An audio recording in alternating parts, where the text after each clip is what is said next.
Welcome to the Watchin It podcast. On today's show, Donnell takes a look behind an old curtain. I say sometimes love is just a sniper shot away. And on this week's episode of Severance, always go for the ear first. I'm your host, Robert, and with me is Donnell. If you're joining us for the first time, this is a podcast where we like to do breakdowns of currently running TV shows and talk about other movies and TV shows that we've been watching. Yeah, let's get into it. Severance. Let's jump Season right 2, in. Episode 5, Yep. Trojan's Horse. Trojan's Horse. Yeah. Yes. This is interesting. I mean, I got to say this. I feel like they kind of doing this on purpose. Every episode is like jarring to come back to because it's always like, here's a revelation over here. And then when we come back, we're like halfway across the map. Yeah. Like we do come back. So yeah, this episode does not start us back off at the retreat or even with the innies. The Ortbo. We start off with a strange gray-haired man who we do not get to see his face. Who Pushing a cart. likes his job. Mm-hmm. Just whistling away. Pushing a cart as he goes, and he meets up with optics and Design. Optics Yep. and design. And gets what looks to be dental tools? Yeah. Yes. That's what I'm like, what are these for? What does optics and design have to do? I guess they design things. Yeah. What do they need dental tools for? So he is whistling this whole time. And the song he is whistling is The Wreck of Edmund Fitzgerald. Interesting. It was created in 1979. And it is about 1976. It is about a ship. It's an actual song about an actual ship, the Edmund Fitzgerald, which sank on the Great Lakes during delivery, and everybody on board died. And so there's a lot of people who are saying like this. I didn't get it from the scene because they're also saying like the tension, but I guess from a previous episode we did kind of learn that the one lady, I can't remember her name, but the friend of Bert. C is a little bit suspicious of Lumen 2. Oh yeah, for sure. And so because basically they're saying like this guy whistling this song as he's going about his business is showing that maybe the other departments are kind of getting on the take Lumen down train also. And maybe what's going on here might not be official sanctioned work between exports and optics and design. Interesting. I didn't take that out of it. I didn't either. I just wanted to know what the song was, and I started digging into it. But yeah, that's one of the theories that they're setting something up. The revelation about what the song is. Mm-hmm. So all the files seem to be like water related. Yes. And there's the theory that they can bring people back from the dead. Somehow. And so like what's going on in the export, so he takes the tools to the export hallway and goes down the elevator. I'm like, so dentistry tools might come in handy. So are they resurrecting the dead from the shipwreck? And that's I don't know. And what are the files have to do with it? Because it's the tempers. Yep. And I don't know. Revelations will come. Oh yeah, come later. Eventually. The creators have already said that we'll get some big answers this season. Nice. But they'll open up new questions. Of course. Yeah. You can't answer everything, or else why would we be here for season 3? But yeah. So after that, we cut to Mark in his kitchen, taking a whole bunch of pills. Yeah, pills and drinking some vile-looking stuff. Yeah. I'm assuming this is all part of the process for reintegration and stuff. Yeah. And we kind of get we learn that he hasn't shared with his sister that he's reintegrating. This. Yeah. And that C still believes they're trying the whole light box method. And stuff. We also learn that the lady, which I cannot remember her name, but the lady is living with him now. Yeah, down the in his scientist basement. lady. And that like we talked about last week, because we're like, are they integrated? This is a process. It doesn't happen immediately. He even says like, I haven't, other than the one memory he had, he hasn't remembered anything. And isn't feeling any different. I want to do another session, which the lady is holding off on. And basically, he's still just outie Mark. He doesn't have any mark really in them, and same for any mark we see later on. So it kind of explains last week where I was like, man, it's kind of weird that he's just going along with this. Yeah. So they're still two separate. I mean, they killed a guy together. What? Oh yeah. No. I'm talking about it last week. Audi Mark. If it was Audi Mark on the Orbo. It's weird how he went along with everything, but like I said, now we see that since it's a process and stuff, and they still haven't even gotten to the point where like the two sides are meeting yet. Yeah. So we pick up with a scene with Helena in a meeting with Drummond and Natalie. And so interestingly enough, and I don't want to, I don't know how to say. I hope no one takes this out of context, because also I think one is part of the brilliance of this actress. But if you watch scenes when she's Helena and when she's Helly, Helly has a very, and I hope this doesn't sound wrong to anybody because I don't mean anything negative about it. Helly has a very masculine walk. She walks very aggressively, a lot of up top movement of her shoulders. Yeah. Where Helena, very feminine and very like restrained. I don't know if I would assign like a masculine versus feminine thing to it, but definitely. Yeah. The Helena walk is more rich girl, refined. You probably took one of those classes, etiquette class, and had to walk around with a book on her head and stuff. Whereas Helly is more working girl, got places to be. Exactly. Because like I was gonna say, like I said, this scene and a little bit later when we get Helly, I just like I was watching her and I'm like, she walks completely different when she's Helena versus when she's Helly. And it's like, that's just one of those, I'm not sure if that's her or if the director's pointing out, maybe as a joint effort, but whoever got, like, that's just a very minute detail, but it really sells things. And it's one of the things that I kind of by design for sure. Back when debating, when we were debating whether or not Helena was down in the severed floor, and I was like, I wonder if we could have picked up on that. I wasn't paying attention at the time. It wasn't until this episode I really noticed it. But I was like, I wonder if that would have been like maybe a giveaway. It's like, oh wait, she's not walking like Helly walks and stuff. Yeah. But yeah, anyways, yes, Helena meeting with Natalie and Mr. Drummond. So Drummond says something interesting. He refers to Egan as father. Yes. I'm like, is he one of his kids or something? Like, I mean, his last name is Drummond, so he's not where Helena, her last name is. I mean, Egan. Do we know that that's his last name, or I guess we don't. Name? I mean, that could be. I guess he's Mr. Drummond. Mr. Drummond, in IMDb. Yeah. Mr. Donnell, I'd be Mr. Johnson most of the time. But so they basically talk. I feel like I think it's more of just everyone kind of refers to him as father. Maybe I can't tell. So they talk her into going back in. Yeah. But one thing that they mentioned in this meeting is that Mark is 81% through Cold Harbor. Yes. When? Yeah. Where's that? When did he get that work done? How fast is he getting through this file? I guess we haven't seen. I mean, and so they talk her into it. But the one thing is interesting. They during this meeting they reveal that they're not telling her father about what happened on the Orbo. Yeah. And then also Helena is very like first like she's like, well, no, I'm not going back down there. And then they're like, well, we're gonna send Helly down. And it's like, no. Then she's like, I'll go because like she does not trust them.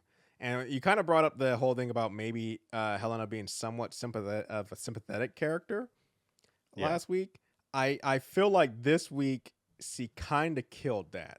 Like at a moment, I was like, I was feeling kind of sympathetic. It's like, yeah, she's been through a lot and all this stuff. But then when she basically calls the innies not human, I'm like, you're sympathetic. Sympathy just got spent because like she doesn't view them as people, and stuff. And so, I mean, it's a weird place to be because I'm like, I don't know if you would truly view them as people or not. I mean, they are, but just being on the outside. But still, like, yeah, just her views of them. I'm like, you can't be sympathetic to someone who's just like literally discounting people's existence.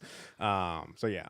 But we pick up with her going into the office, and the first thing she sees is Miss Wong. I mean, she's been on a roller coaster. She has gone from being in Helena's body at the reception or whatever, then immediately waking up being drowned in a frozen lake. Yep. And then we don't know how long before they switched back, but I imagine pretty quickly. I imagine they're not going to let them have a conversation. So I imagine after that, it's like, and then now she's getting off the elevator, and there's a strange little girl who she's never seen before. Yep. Yeah. Been a wild ride. Miss Hong. I don't know who that actress is. Oh yeah, no, she's but nailing it. But she is amazing. Such a weird character. I hope we get more of what's going on with her. Yeah, because she's a weird character. Very, very strange. Yep. Anyway, she gets led into a team meeting in Milchek's office, and everybody is pissed and has tons of questions. Yeah, crazy scene. Dylan, they all watched. And the only one I could understand being confused by this is Helly, seeing as, like I said, she just got back from being drowning and has no idea. But Mark and Dylan watched as Mr. Milchek fired Irving. Yeah, but Dylan was up on the cliff. He may not have heard the whole conversation. Because I was just like, when he's like, "Where's Irving?" Like, dude, you literally watched him say, "You will not be remembered." Which is untrue because I did remember him. But anyways, all this stuff. So yeah, I was a little put off by Dylan because I just was like, "What do you mean, Dylan?" Like, they said it all last episode. Like, Irving's gone, and they're not. Yeah, but I don't think Dylan knows that, or maybe Dylan has hope or something. Yeah, maybe. Yeah, good stuff. Anyway, they end up going back to MDR. Yep, where their 4 cubicle is now a 3. It is a tri-station. Yeah, I do like Dylan. He's like, I'm not going near that. Yeah, I'm not going near that. Abomination. What is that? And Irving has been removed from the team photos. Yep. Which I wonder if they know anything about Photoshop or if they think like some weird magic happened. Yeah. But yeah, Irving's been removed. And yeah, the MDR, I mean, there's a very rebellious nature to MDR now, to the point where like they're demanding stuff and not getting. I mean, I still think it's crazy that they just all went back to their desk and turned on their computers and started to sit down. And I'm just like, hell, no way Helly wants anything to do with this at this point. She's I mean, I guess it's one of those things of, though, what can you do? Like, you're trapped down there. You can't, like, leave. You can not work. You could not work, sure. And, I mean, honestly, I think Helly and Dylan really don't work. Interesting. Like, they don't seem to work for the whole episode. The only person we see working is Mark, which is weird. We're going to get into Mark in a second here. Real back to Milchek's office, though. When he is explaining Helena, I was like, oh, she was coming down, to really understand the Innie's plight. And I'm just like, They know that's not what they all know. She's a mole. Yeah. I was like, no one's buying that Mr. Milchek. But yeah, so let's see. Mark having some interesting coughing fits throughout this episode. Both Innie and Addie Mark. I'm assuming that's something. I mean, look what he's drinking in the morning. Yeah, that would mess with you. The process, but I'm also we watched Petey. Yep. Die, and he was coughing. So I'm just like, I hope that this lady says he's refined the process. But I mean, Mark is supposedly, we haven't heard from anybody that is only the second person to go through this. So I'm just like, do we know that this is going to work out? Yeah, for sure. But he has a conversation with Helly in the bathroom where Helly is like, "You want to talk about what happened?" And he's just like, "Nope." Yep, giving her the cold shoulder. I was a little put off by Mark until later on scene where he basically breaks down. Because at first I was like, what the hell is going on with him being so distant and cold and being all so blasé about Irving? And he's just like, yeah, I guess we can do a funeral if it's quick. Yeah. So I was a little put off by Mark, but it does make sense a little bit later on when he breaks down to Helly.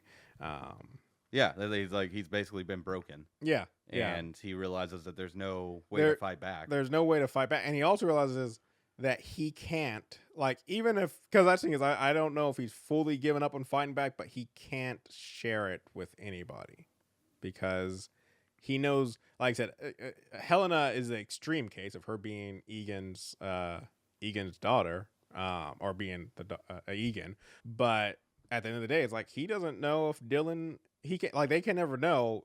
Is Dylan? Yeah. Or is it Dylan's? So like he's at this point now where like even if he does want to move forward, he can't say anything to anyone. Yeah. Because you don't know who is. Oh, you think he's just playing it really close to the vest at this point? I think so. Because I think he's still kind of in the hopes. But I think it's literally because, especially from his interaction with Mr. Milchek when he's leaving, which we'll get to, it just seemed like that rebellious tinge is still in him, and I think he still wants to find something he can do to fight. Maybe he has given up on fighting Miss Casey, but I feel like he still wants to do something to Lumen, but he also is like, I can't. There's no one I can trust. Because I mean, how could you? You don't know. You just don't know. So they have a funeral, a bereavement package for Irving. Yep. I wonder if the actors took home those cups with their faces on them. Sure, I would totally steal those if I was working on set. They have a 9-second silence. I counted it. It was 9 seconds exactly. The first time I watched it, I was like, that was not 9 seconds. And then I went back and counted it. I'm like, oh, nice. I did it. Dylan gives an awkward eulogy. Yep. And then they bring out a fruit head. A good likeness. Very well done. I'm glad that. I just love, like, it's all for the show. So, like, somewhere out there, there's like an artist who was hired, like, hey, we need you to. I can't remember the actor who John. I can't remember Totoro, but like, we need you to carve John Totoro into this watermelon for us. They 3D printed like, it. You're hired just to do that. Real quick though, before the funeral, because I already brought up, but like, this is another thing. The scene with Miss Wong and Mr. Milchick as they're getting ready, and like, this is like in real life, this is a child, and kid, whatever, and stuff, and great actress at her age, but like, how intense this scene is. Like, one is, I kind of get the feeling that Miss Wong, even though she answers Mr. Milchick, I feel like it's one of those things of like, she's a subordinate, but she's under Mr. Milchick, but she might report to those above him, because she definitely has some edge to everything she says to him of late, where it seems like she definitely, I mean, she has some edge to everything she's saying to him. And they have a very intense scene that I just wonder if behind the scenes, like, how many takes that took. Because I feel like on both sides, I'm not insulting either of their professionalism, but on both sides, if I was the actor who played Mr. Milchick, it's like, okay, so you're going to have a very tense, insane scene. They're never on the camera at the same time, so those scenes could have been filmed separately. Maybe. I mean, that's a thing that like pull back the magic curtain of film and television. Is two actors, like, there's movies where like two actors never even met. Yep. Like in person, like, because they were never on camera at the same time. Yeah. Like, they could, and they might have scenes where they interact with each other. But it could just be one talk, like watching a video screen, or just talking into the camera and just hoping it works out. Because I just know me. If I had to like stare at this little girl and then have this really intense conversation, I just might end up cracking up multiple times. Be like, what is going on here? But yeah, I just like, so this scene was another time where I was like, I don't know who she is, but she is killing this role. Same with the guy who plays Mr. Milchick also. But just great scene there. Her name is Sarah Bach, and she was born in 2006. Okay. So she is. I don't know how old that is. I can't do the math. That sounds right. Yeah. 19. Because in 2026 she'll be 25 or 20. Yeah. She does not look. She looks younger than 19. Oh yeah. Yeah. She looks like 12. Does. Yeah. 100%. That must suck in real life. Like looking that young. Yeah. Like, ouch. Going out and stuff. Yeah. I imagine she gets carted everywhere. Everywhere. Well, I mean, she can't go and buy alcohol. Yeah, but still, I mean, there's nightclubs that allow you in at 18, and there's certainly if she went to go buy a pack of cigarettes, get some cigarettes and stuff. I'm just saying, there's definitely still 18, and then I imagine by the time she's 21, she's not. Though. Yeah, by the time she's 21, I imagine she's still not going to suddenly look like so. I imagine when she hits 21, she's still going to be like going to. Well, I mean, that's a good question of like how much of it is makeup and stuff that makes her look younger. True. Like, what does she really look like? And all that stuff. Anyway, fantastic actress. I love also the Fairman and doing a crazy. Where like she's like upset that she can't play the Fairman. She's busting it up, and she's like, Miss Wong's like, I was going to play the Fairman. I practiced.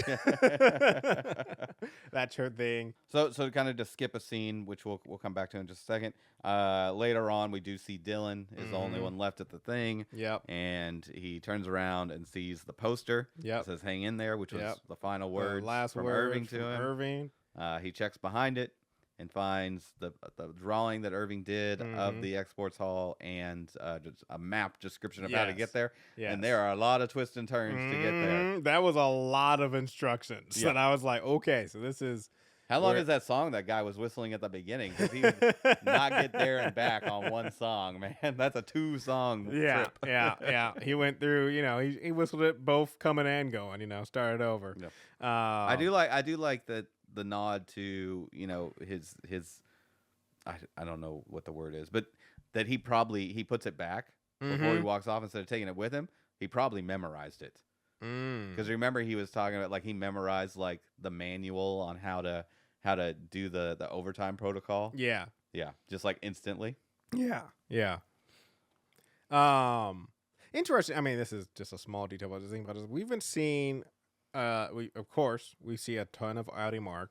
We've been seeing Helena, and stuff, and then also we've been seeing Audi Irving and stuff like not too. We haven't really seen Audi Dylan. I really wish they would too, because I would like to expand more on his wife, and their relationship. And I still love the concept of like if the wife fell in love with any Dylan. Yeah, it'd be interesting. We get a big scene of Milchek's performance review. Yes, his first one. I really love this review starting up, and Mr. Drummond's like, if the review goes for goes for longer than 4 hours, there'll be a lunch break. And Mr. Drummond's like, well, hopefully that won't be needed. And he's like, here is the lunch menu. And I was just like, that is perfect. And you're just gonna take like Milchek, so it's 2 to 6 hours for the meeting. I'm like, you're gonna take Milchek, the only guy really running the Severance floor. I guess Rich Wong's there, but like take him out of the half the workday. I mean, I feel like this performance review is to rectify the situation of the innies having too much freedom, and I feel like they're less like, well, they're already not working, and until we get Mr. Milchek back on course, which was the whole point of this review, they're like, until we get him back on course, what's the point of having him down there? So I think that's why they're willing to take him out. It's like, the innies aren't working already. Yeah. Well, I mean, it's no big loss to have him gone for half the day.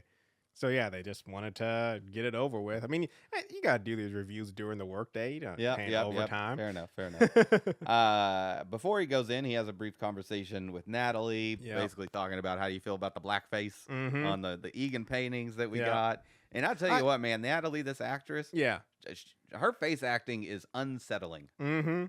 I do get from this interaction, though, that I do believe, I really want to know, like, I would love, this sounds so weird, I would love to see organizational structure of Lumen, because I don't know where people fall in the chain of command and stuff, but I will say, like, I do feel Natalie may share some of the feelings that Mr. Milchek has, but no, I think she gave a little nod before she, like, she's definitely not revealing them, Oh, yeah. And not gonna. Her job is to be stone faced and speak for the board. Yep, speak for the board. But he has 3 main detractors in his file. He uses too many big words, which he I immediately starts using some big words in his explanation of that. He puts on paper clips backwards. Yes, Donnell, I ask you. I don't ask me, because I can't answer. I'm imagining it's big size, outer big size front. And little size back. Yeah. That's what I'm thinking. Like, I feel like, maybe little. I love how he's like, you put them on backwards, making it hard to know where to start. I'm like, I don't know, maybe start with the page that has the text in the right direction. You go the other way, the text is wrong. So but that's efficiency. You had to check to see which way the text was supposed to be. I guess. But no, I do. I think, like I said, so big side in the front, right? That's what we're in agreement. Big side in the front, little side. And that's backwards, not that's forward. That'd be forward. That is the correct way, in my opinion. See, I was thinking the other way. The big side should be in the front. Yeah, but I mean, we've done research now. We've looked it up, and apparently the little side, is supposed to be in front. That's the front. And if you look at a paper clip closely, you can actually see that the little side actually does sit up a little bit, basically showing the indication like that's the side you would slide, and making it easier to add additional papers to the front of the document. So I think you'd want to add additional papers to the back of the document, but the engineering of the paperclip, who knew? Did not. Only Severance would get us to look that information up. They go over some of the other things like the Ortbo incident and some of the reforms that he's made that are not, which was interesting to find out that like the kindness reforms are like Milchek's thing. Yeah, and it's very much something when they are critiquing him, he's like, I'm not Mrs. Severance or Selvig. Yeah. So I was like, okay. Like one is I kind of get that he has some negative feelings towards her in the past, and then also like he doesn't want to do things her way, but as we've already kind of said, I do feel like honestly I think CT getting it done. I think Mr. Milchek is sadly, I mean, Cold Harbor's at 81%, so maybe Yeah, but how much of that was done under his watch, and how much of that was done under Mrs. Silver's? So they also talk about him bringing in the other team. Yeah, and they failed to coalesce. I'm like, I feel like that wasn't his fault. He had like 48 hours to put it together, bring them in, get everybody signed up in place and stuff, and like he has no control over how Mark responds to it either. Yeah.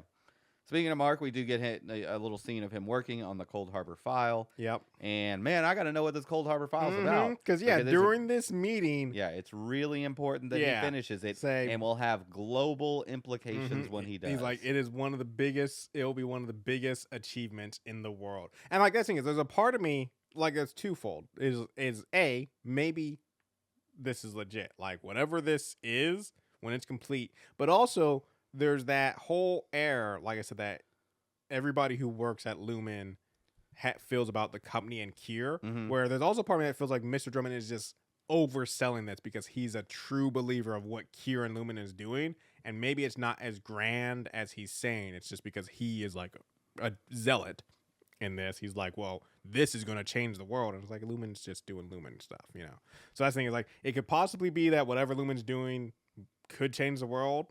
But it also could be just like, well, these people are high on their own supply. I don't know, man. I mean, we need like a bird's eye view of the situation, because even like at the beginning of the show when they're meeting with Helena, and it's like the doctors say that your tempers will reorientate. I'm like, are those real doctors? Or are they Lumen doctors? I'm about to say, is this some cult stuff or is this some legit stuff? Like, it's a very weird. Yeah, and that's what I love about this show and how they've done their work to make it where we don't know where it's located, what time frame it's in, or anything, and we don't really see much of the outside world outside of the Lumen perspective. And by being in that, it's like it just makes it where it's like it's so hard to know what's going. Like, is Lumen as a globally impacted company? Is it a corrupt company that's doing something shady? We don't know because we just have the Lumen picture. But that's the intriguing thing about it. Yeah, I guess we don't really know if it's global. It's just because they had like the French guy, or whatever. But we don't know if he ever was actually in France. No, we don't. It's because he's at the American one. Yeah, and technically, I mean, we don't know how any personalities can be made or maintained, because that's something. It's like, what if his Audi's not even French? Yeah, like what if they just made any of that guy French? Interesting. Yeah. I wonder how they do that. Yeah, I know. I don't know. Like I said, we don't know to what level what they can or can't do. Like I said, we've already talked about like multiple severance levels and that sort of stuff. Like crazy stuff. Very interesting. Yeah. I do like the line from Drummond that we should treat them for what they really are. Yeah.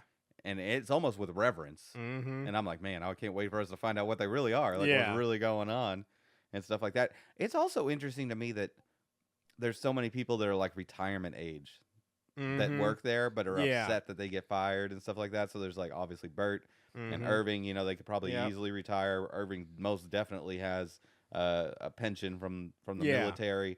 And then there's like the other guy, like he's like, oh, I'm going back to the severed floor, like let me sell my condo and stuff, so that even though he gets fired like 6 hours later, it's like okay, are they it's interesting. It's interesting because I'm like I don't understand people who want to work till they die. No, I'm like as soon as I get enough money to not work, I'm done. I'm out. I'm out. Crazy. I don't get that mentality. While Mark's working, he starts getting sick again and decides to just leave work 6 minutes early. I feel like that's not allowed. I mean, because you're supposed to have a specific exit time, so that way you don't run into they have that staggeredness that they're supposed to do. But he's just going to bounce 6 minutes early. But then he gets stopped by Mr. Milchek.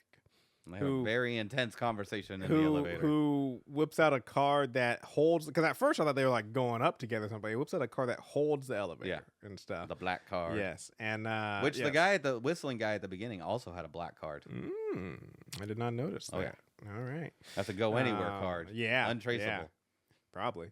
But yeah, so he stops Mark and basically, tries to fill out how things went, and this is where Mark kind of just goes full like, I'm not doing this anymore. I mean, like, both of them are pretty aggressive. I'm doing my job, but I'm not pretending anymore. Like, this is legit.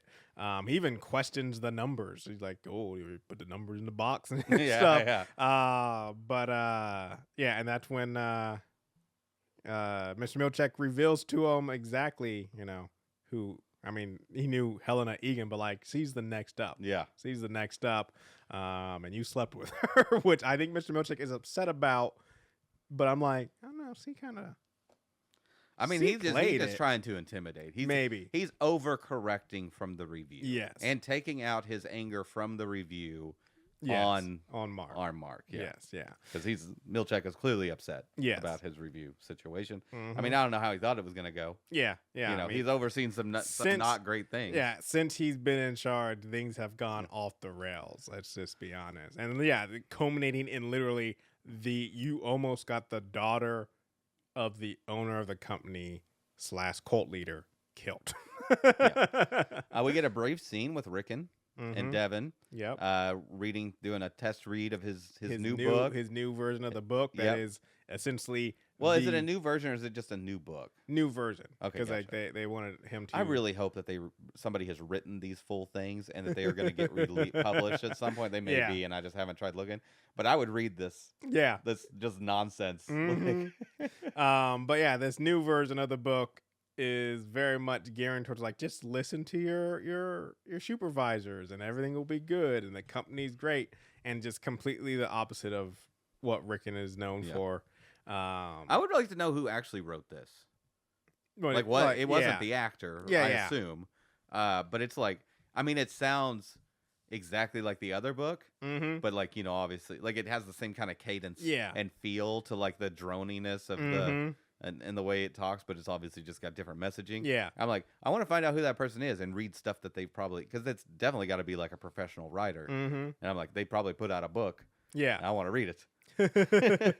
So yeah, Rickon and Devin definitely Devin seeing through the BS. Rickon's like, yeah, I'm just trying to bring the message. It's a Trojan horse to get my message, and it's like, this isn't your message though. You're sending. Well, that's the point, is that this is the entry. I mean, I kind of agree with him. I mean, I get that he says basically like it's for the money and the fame. Yeah, that's what I was saying. Right. It's like he's not altruistic. Yeah, but I can understand his argument of like, I need to write something that they'll let in the door, and that's going to be the Trojan horse to sneak some subtext. Yeah, and then maybe like future books or something. But I don't know. Like I said, from what I've seen of Rickon, he enjoys being the center of attention. Oh, absolutely. And so my thing is like, as long as he's getting his I can't even remember his applause. Yeah, or whatever. He'll do whatever. And so my thing is like, worship, I think he's saying that, but I don't think he means it. No, he definitely doesn't mean it. At the end of the day, this is about the check and the fame. Yeah, absolutely. 100%. And Devin sees through that, which I'm glad for. Devin's a solid character, and I still need to know how these two got together, because it even more so I'm like, how? This makes no sense. How are these two a couple? They're married. They have a kid. How?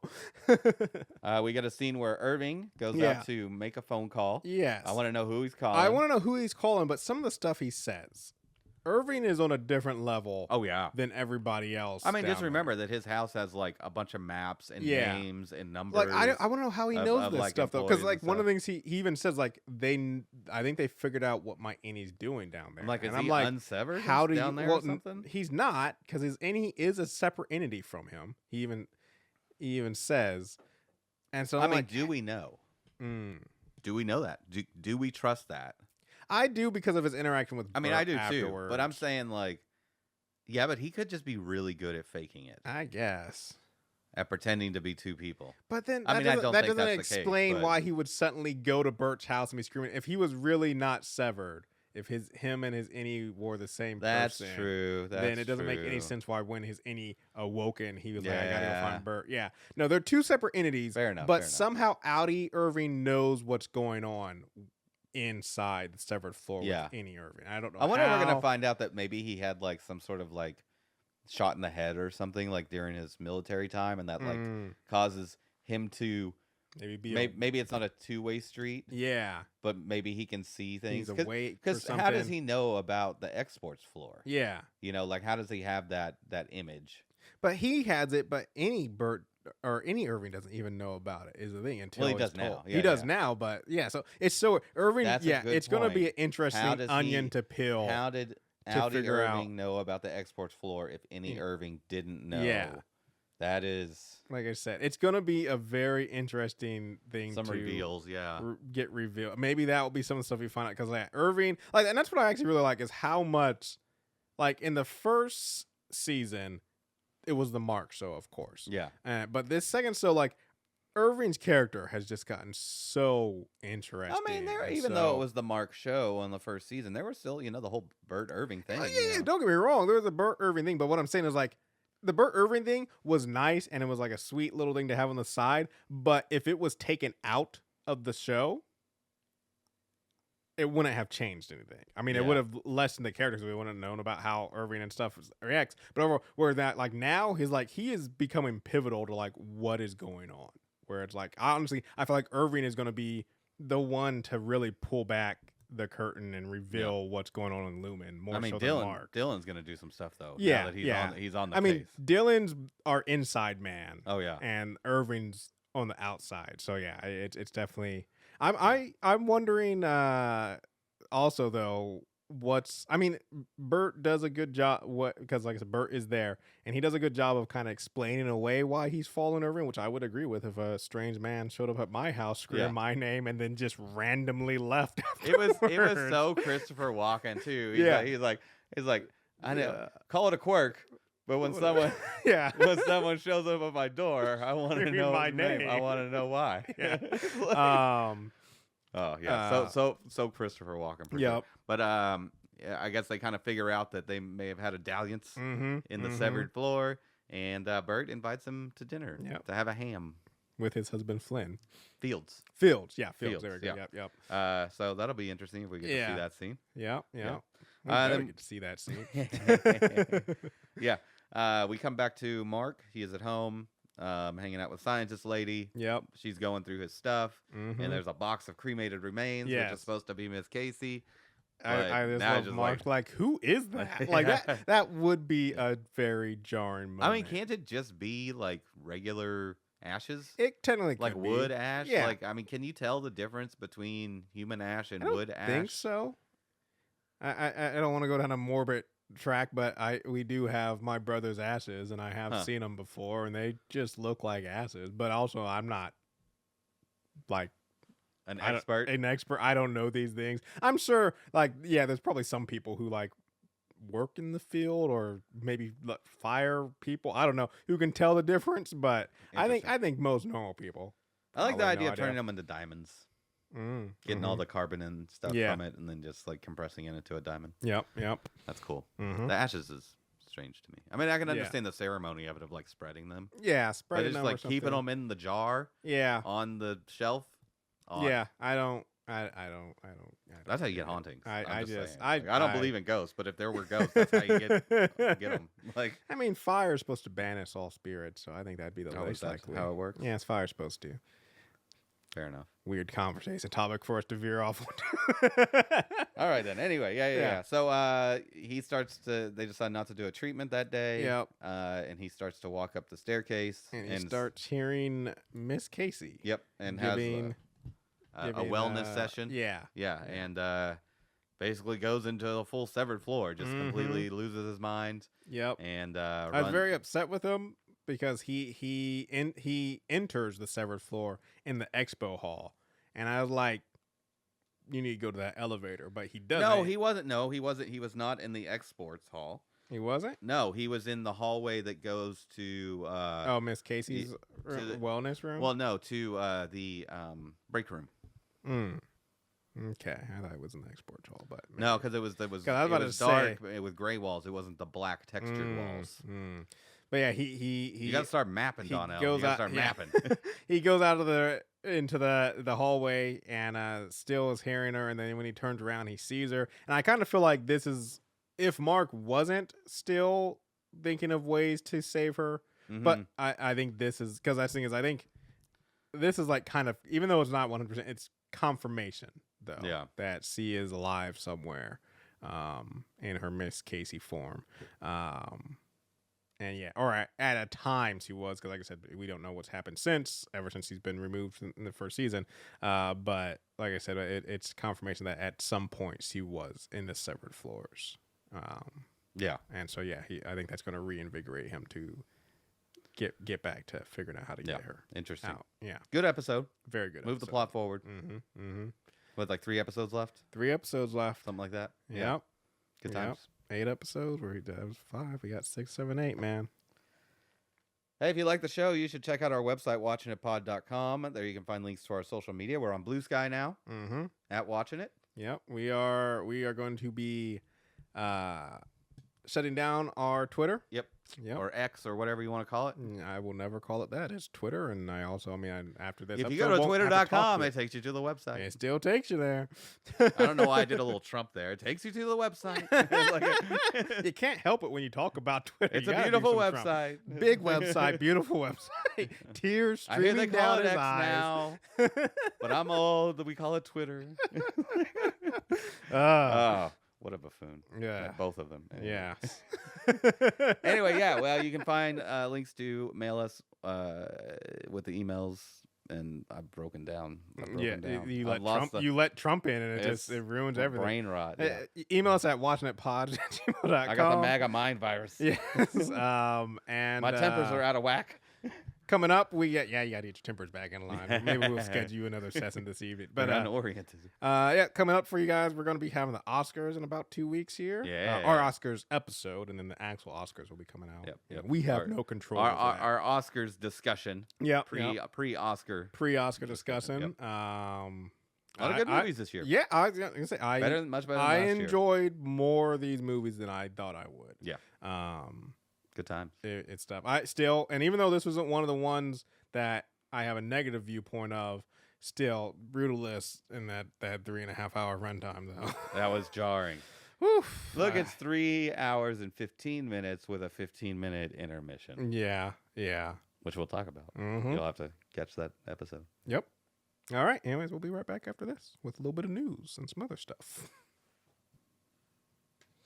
All right, so Robert, you saw the Super Bowl, all right?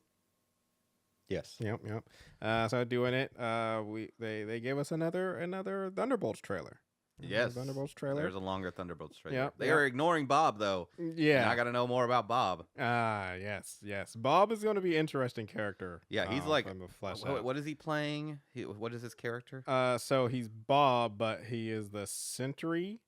Yeah, which is like an OP character in the and comics. We also got to see in the trailer that we get the Sentry's other form. I think he's a villain. The Void. I think he's he's the both villain. Technically. Yeah. Oh, that's a good point. Yeah, because he's a superhero, but he has a dark alter ego that can take over. That's like very scary. Yeah, I mean, just as powerful as the Sentry is, like the world Void ending. is. Yeah. So it's it will be interesting. One thing they pointed out in the thing that I actually kind of like is with the Thunderbolts was like they pointed like none of them. I mean, I guess you got some superhero serum and a couple of them, but overall, like none of them are really like nobody flies. Yeah, no one, and I'm just like that's good. But no, what I was gonna bring up is Thunderbolts coming out.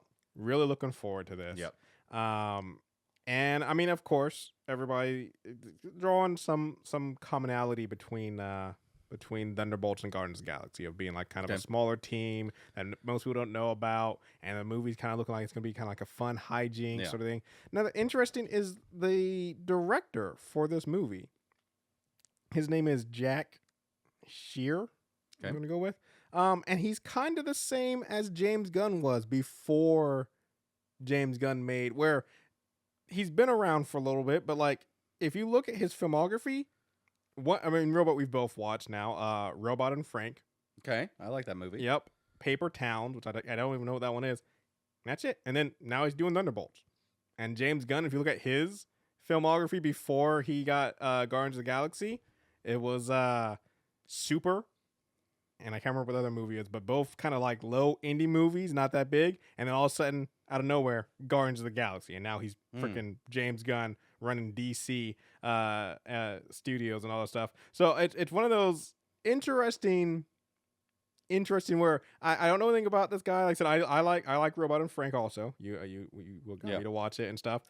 Like He's done a lot of music videos. He's done a lot of music videos. He's done a lot of music I'm looking videos. forward to that. A lot of little TV thing here. Yeah, yeah.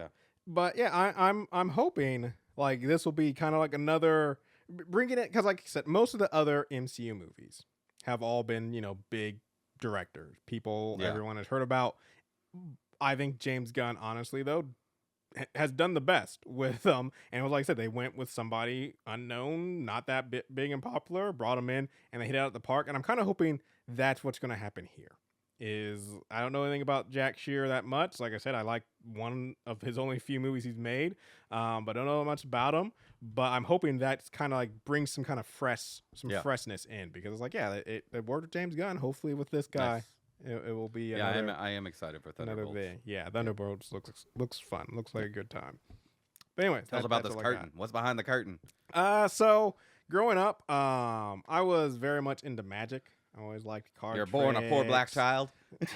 Literally? I mean, yes, I was. I was also into magic. I played in the lunchroom. No. Not Magic the Gathering. Oh. Magic. Oh. Like card tricks and all that sort of stuff. You got to get a job, man. Where you go? You're really bored. No, I'm not doing magic. Okay. But no. So growing up, I mean, because there's nothing there. But anyways, I always loved doing magic. I never like believed it was I always knew it was tricks, of course. And no one's doing actual, levitation and all that BS, no matter how much some of them want you to believe it. But I always knew it was tricks and stuff, and I always loved it. Loved the mystique of it. And so growing up, there was a period of time, I think it was like 4-bit, where there was a guy called the Masked Magician. Did you ever hear about Nope. the Masked Magician? The Masked Magician came out, and he was revealing how magic tricks were done. Gotcha. So he had a show, I think it was on Discovery, where he would reveal how magic tricks were done. He'd be like, you want to saw a woman in half, this is how it's done, and like they'd go through all of it and show you the amount of just how these tricks are done with the misdirection and all this stuff. Hate it in the magic community, because magicians was like, you're revealing our secrets. I know a lot of people also come to like, you're taking a magic out of magic, but for me, I always knew they were tricks, and I kind of want to know how they're done. It doesn't ruin it anymore for me. Yeah, Penn and Teller have done some of that. Yeah, Penn and Teller have done some too. But anyway, so he had a show back, I think it was like late 90s, early 2000s, maybe mid 2000s. All that stuff is on YouTube now. So I've been rewatching some of it and enjoying it. And what I more, like I said, it doesn't for me, it doesn't ruin the mystique of it, all of it, because like I said, I've always known as tricks, and it's just cool to see how it's done and all the work. It's still very impressive, all the work. But what I will say is, it makes you realize, and this is no offense, because I still like magic and magicians, no offense, but it makes you realize how much of the magic or work that needs to be done for these tricks to be done is done by the staff and not the musician. Oh yeah. Like one of the trick I was going to talk about is it's making a woman disappear out of a box on stage. And so they have a box, and by box I mean it's 4 posts, and then they pull down some curtains to fit in this box. So this lady comes out in a big hoop dress, right? And she gets in the box, and they pull the curtains down halfway, so you can still see the bottom of her dress, and you can see it's just supposedly to make you believe she's dancing around in there. So you can see her hoop dress swinging around, swaying and stuff. And then they pull the curtains all the way down, and then they pull them up, and she's gone. And then she appears off to the left side of the stage and walks back in wearing her hoop dress, right? Yeah. They show how this trick is done, and one is like the musician ain't doing nothing. So the lady in the hoop dress, so she comes out, she gets into the box, right? When they pull the curtains down halfway, it's revealed that the bottom of her dress, the hoop, is detachable, but C Yeah. has to make it not look like he has to open the back of it Yeah. while she's in there, but still dancing around. Yep. And then before they even pull the stage all the way down, C actually is getting out and stepping back. And while she's doing that, one of the other assistants kicks down a fake mirror underneath the box, so it looks like the floor. And then she has to see this lady like. There's only like, I don't know, maybe a foot and a half of space. And she like crunches down into that. And the other lady wheels over some stairs that were used, or they use some stairs to let her walk in, even though you don't need them. But that's the whole point. Is the stairs were there. Because the stairs are open back. She smashes herself into this little spot. Yeah. And then other assistant moves the stairs off to the side where she's going to show back up. And while that's all going on, like I said, misdirection, they pull the stage down. And then she has to walk the whole time. She has to get on her dress. And she was behind maybe 3 square feet. Yep. But she's put on this whole dress while she's doing it, and then she pops up and comes walking out. And the whole time I'm like, that is a lot of work. While the magician's just standing up there waving his hands around. Yeah, he's an entertainer. He's like, hey, look at me. He's the distraction. He's the distraction. 100%. Because I'm just like like I said, this lady. Both. Also the assistant who helped with the moving the stair and all this stuff. Yep. Like both of them practice timing all this stuff, and I'm just like, wow, crazy. Not insulting the magician, but still, like you just waving your hands, like, ooh, look at this. And I'm just like, these women are working. This woman's contorting herself into a little box. But yeah, so I've just been enjoying that. Awesome. Because it's just, a little trip down memory lane, and it's not, like I said, I still like magic. I gave up on it when I realized like it ain't gonna help me get into girls. So that was when it died for me. Was when I realized, oh, girls aren't impressed by card tricks. Oh, it makes me look like more like a nerd than I already am. Okay, well that's the end of that. Until it doesn't.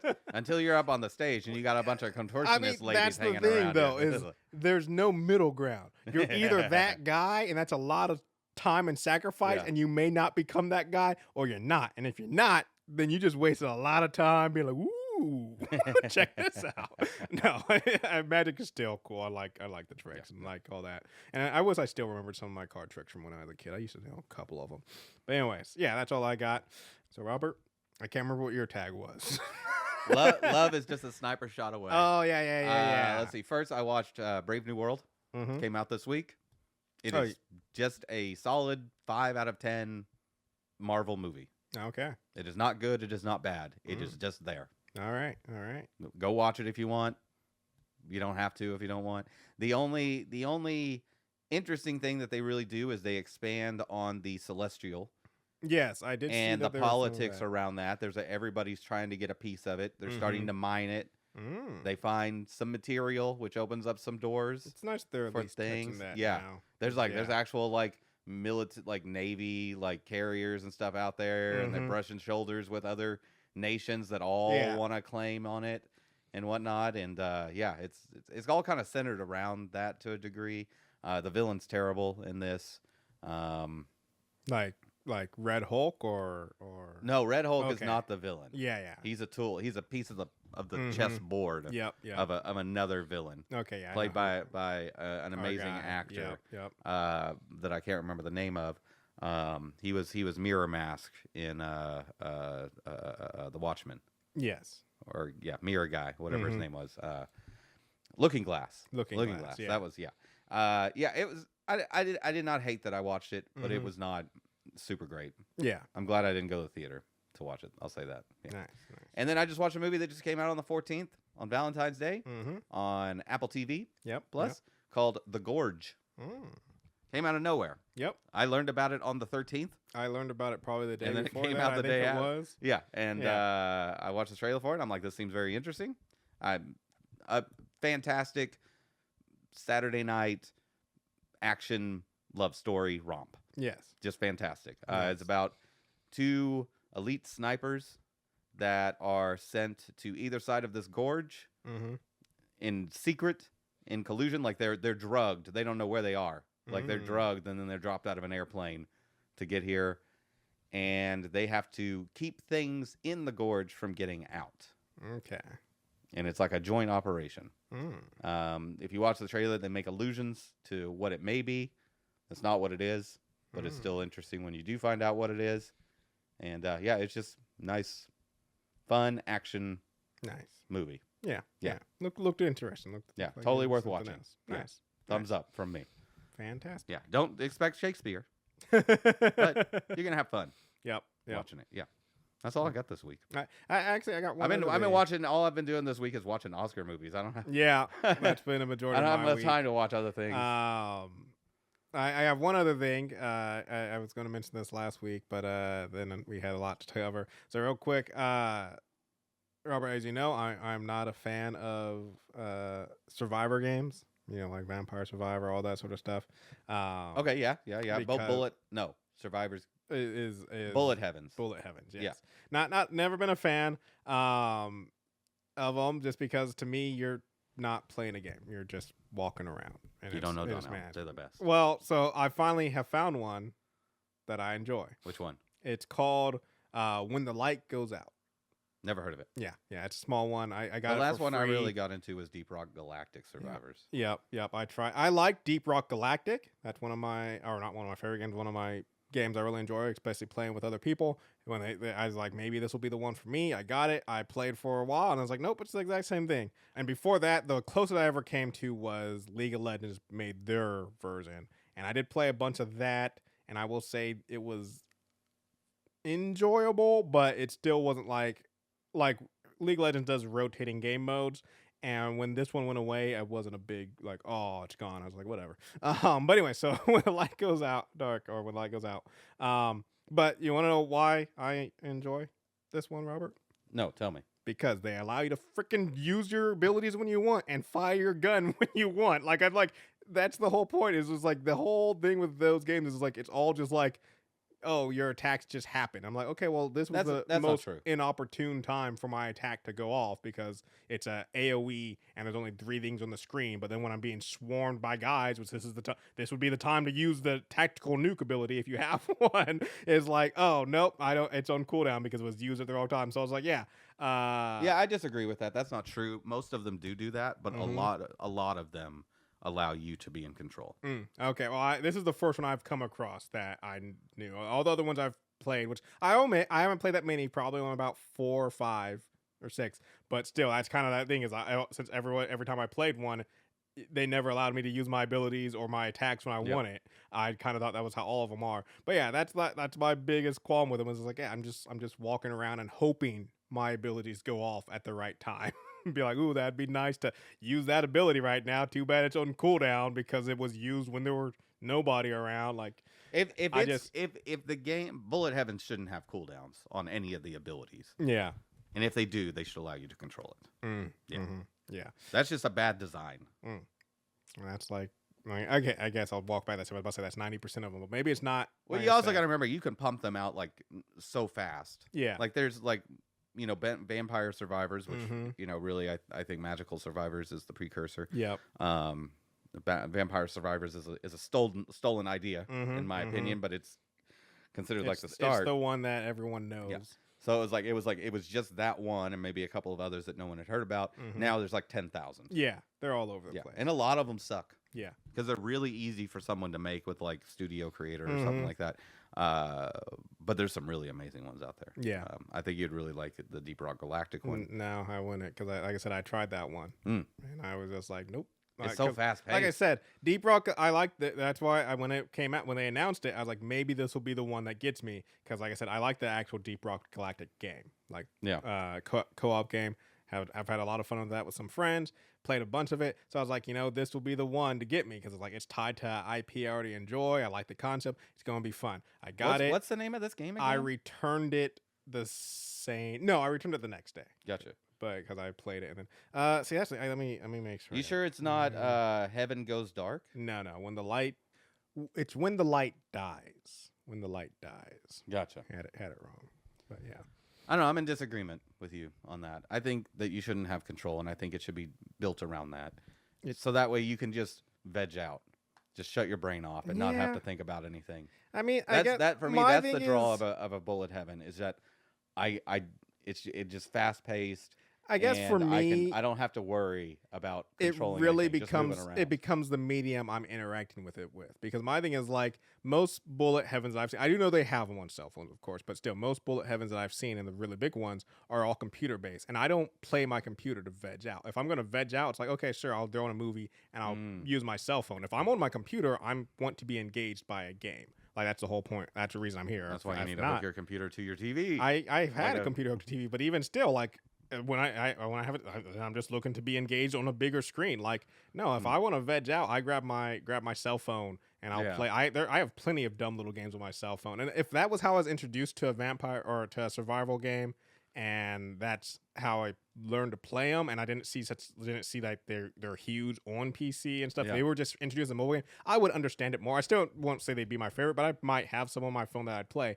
But they've always been a console/PC thing because I'm like, why are we Magical doing this? Survivals, Survivors, the OG was a cell phone game. I don't believe there is a port to computer. And Vampire Survivors is also on PC or on cell phone, but it's multi-platform. It's got a lot. Like one of the things that annoys me because I've 100%ed that game. By the way, I'm very much into handheld gaming with everything with the Steam Deck and the Switch and all the mini PCs. And one of the big things that annoys me most is you go on Steam and you look up like, oh, what's great for like they have like what's great on Steam Deck, and I always click there because even though I don't have a Steam Deck, I have a different handheld PC. I still like, well, if it works on Steam Deck, it's going to work on this. So let's see what's out there. And one that's always there is Vampire Survival. I'm like, yeah, of course it's great on Steam Deck because it's just like I said in my mind, it's like this is just a mobile game. And why would I get this on my handheld PC when I would just play it on my phone? Like if I'm even on my, like it just I don't. To me, like I said, I don't. My mind doesn't work like that. If I'm going to veg out, I'm using my cell phone and watching something. Fair enough. If I'm on my PC, I'm playing a game like that I'm involved in. Well, thanks for joining us, everybody. Be sure to check out our website, watchinitpod.com. And you can email us if you'd like, watchinitpodcast@gmail.com. Like Donnell said, in a couple of weeks, we're going to have our Oscars episode come out where we're going to talk about all 10 of these movies, these long movies. 10 with asterisks behind it. Oh, fair enough. We're still going to talk about it. Yeah, true. Thanks for joining us. Thank you. Give us any rating reviews, 5 stars. Bye.